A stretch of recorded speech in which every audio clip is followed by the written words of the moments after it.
Friends, அஸ்ஸலாமு அலைக்கும். இன்றைக்கி நம்ம கிச்சன் என்ன பார்க்க போகிறோன்னா, குக்கரில் நல்ல குழைவான பாஸ்தா எக் பிரியாணி தான் பார்க்க போகிறோம். இது வந்து அப்படியே பிரியாணி டேஸ்ட்டில் சூப்பராக இருக்குங்க. குழந்தைங்களுக்கு ரொம்ப பிடிக்கும். குக்கரில் எப்படி செய்யலாங்கிறத நம்ம பார்க்கலாம். இப்போ வாங்க, அடுப்பை பற்ற வச்சுக்கோங்க. நான் அதில் வந்து ஒரு குக்கர் வச்சுருக்கேன். குக்கரில் 3 டேபிள் ஸ்பூன் அளவுக்கு எண்ணெய் ஊற்றிக்கோங்க. ஒரு 1/4 ஸ்பூன் அளவுக்கு பட்டை, கிராம்பு, ஏலக்காய் தூள் இருந்தால் ஆட் பண்ணிக்கோங்க. இல்லைன்னா பட்டை, கிராம்பு, ஏலக்காய் முழுசாக இருந்தால் போட்டுக்கோங்க. ஒரு சின்ன துண்டு பட்டை, 2 கிராம்பு, ஒரு ஏலக்காய் போட்டுக்கோங்க. நல்லா எண்ணெயில் பொரிச்சதுக்கப்புறமா ஒரு மீடியம் சைஸ் பெரிய வெங்காயம் இருக்கும் இல்லையா, அந்த வெங்காயம் 1 கட் பண்ணிக்கோங்க. நான் வந்து 1 கப் பாஸ்தா போட போகிறேன்.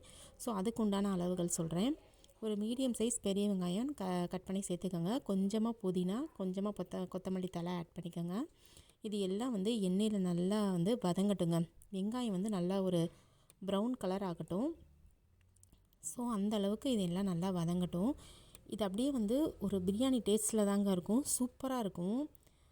இதில் வந்து நான் வந்து 1 ஸ்பூன் அளவுக்கு இஞ்சி பூண்டு பேஸ்ட் ஆட் பண்ணுறேன். இஞ்சி பூண்டோட பச்சை வாசனை போகிற அளவுக்கு நல்லா இதை ஆட் பண்ணிக்கோங்க, வதக்கிக்கோங்க. இதுக்கு தேவையான அளவு வெங்காயம் இதெல்லாம் வதங்கிறதுக்கு கொஞ்சமாக உப்பு போட்டுக்கோங்க. மேலும் இஞ்சி பூண்டு போட்டதுக்கப்புறம் கொஞ்சமாக உப்புத்தூள் போட்டிங்கன்னா இஞ்சி பூண்டு வந்து அடிப்பிடிக்காது. நீங்கள் வேணால் அதை ட்ரை பண்ணி பாருங்கள். ஒரு தக்காளி ஆட் பண்ணிக்கோங்க. ஒரு தக்காளியை வந்து குட்டி குட்டியாக கட் பண்ணி இதில் ஆட் பண்ணிக்கோங்க. நான் மீடியம் சைஸ் தக்காளி ஆட் பண்ணியிருக்கேன். இங்கே பாருங்கள், வெங்காயம், தக்காளி எல்லாம் வந்து இதில் நல்லா குழைவாக வெந்திருக்கு. இப்போ நான் இதில் வந்து அரை ஸ்பூன் அளவுக்கு கரம் மசாலா ஆட் பண்ணுறேன். 1 ஸ்பூன் அளவுக்கு மிளகாய் தூள் ஆட் பண்ணுறேன். நான் எங்கள் காரத்துக்கு தகுந்தாப்பில் ஆட் பண்ணியிருக்கேன். நீங்கள் உங்களுக்கு காரம் நல்லா பிடிக்குன்னா நீங்கள் காரம் அதிகமாக சேர்த்துக்கலாம். நான் பசங்களுக்காக காரம் கம்மியாக போட்டிருக்கேன். ஸோ இது எல்லாத்தையும் நல்லா வதக்கி விட்ருங்க. இப்போ இதில் வந்து நான் வந்து 2 முட்டை இருக்கு இல்லையா, அதை வந்து உடச்சி ஊற்றுறேங்க. முட்டையை வந்து நல்லா வந்து கிளறி விட்டுருங்க. நல்லா வந்து பொடி மாஸ் மாதிரி ஆயிடணும். நல்லா கிளறி விட்டுருங்க. முட்டை நல்லா வெந்ததுக்கப்புறமா நம்ம பாஸ்தா ஆட் பண்ணிக்கலாம். இது சூப்பராக இருக்கும். அப்படியே பிரியாணி டேஸ்ட்டில் இருக்கும். இதை கண்டிப்பாக ட்ரை பண்ணுங்கள். குழந்தைங்களுக்கு சூப்பராக பிடிக்கும், ரொம்ப பிடிக்கும். நான் ஏற்கனவே பாஸ்தா மஞ்சூரியன் வீடியோ போட்டிருக்கேன்.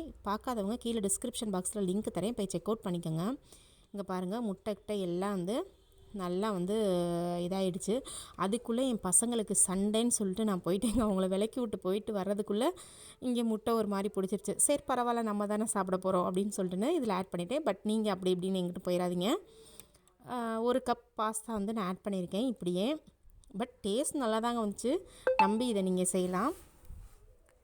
1 கப் பாஸ்தாவுக்கு 2 கப் வந்து தண்ணி ஆட் பண்ணிக்கோங்க. 1 கப் பாஸ்தா, 2 கப்பு தண்ணி. இதில் வந்து குக்கரில் வந்து ஒரு 2 விசில் வந்து விடுங்கங்க.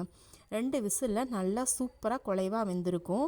இதுக்கு தேவையான அளவு உப்பு போட்டுக்கோங்க. நம்ம ஏற்கனவே வந்து வெங்காயத்துக்கு கொஞ்சமாக உப்பு போட்டிருக்கோம். ஸோ இதை பார்த்துக்கிட்டு நீங்கள் உப்பு போட்டுக்கோங்க. இப்போ குக்கர் மூடி விசில் வச்சு ஒரு 2 விசில் விடுங்க. விசில் அடங்கினதுக்கப்புறம் பார்க்கலாம். இங்கே பாருங்கள், விசில்லாம் போயிடுச்சு. இப்போ திறந்து பார்க்குறேன் பாருங்கள். வாவ், எவ்வளோ சூப்பராக இருக்குது பாருங்கள்.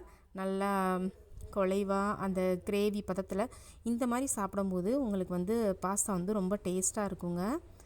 அப்படியே உங்களுக்கு சாப்பாட்டில் பிரியாணி எப்படி சாப்பிடுவீங்க அந்த டேஸ்ட்டில் தான் இது இருக்கும். ரொம்ப நல்லாயிருக்கும். இதை கண்டிப்பாக உங்கள் வீட்டில் ட்ரை பண்ணி பாருங்கள். லாஸ்ட்டாக கொத்தமல்லி தழை தூவி விட்டு இறக்கிடுங்க. அவ்வளோதாங்க, சுவையான சூப்பரான எக் பிரியாணி பாஸ்தா ரெடி ஆயிடுச்சு. உங்களுக்கு பிடிச்சிருக்குன்னு நினைக்கிறேன். கண்டிப்பாக என் சேனலை லைக் பண்ணி ஷேர் பண்ணி மறக்காமல் சப்ஸ்கிரைப் பண்ணுங்கள். பாய்.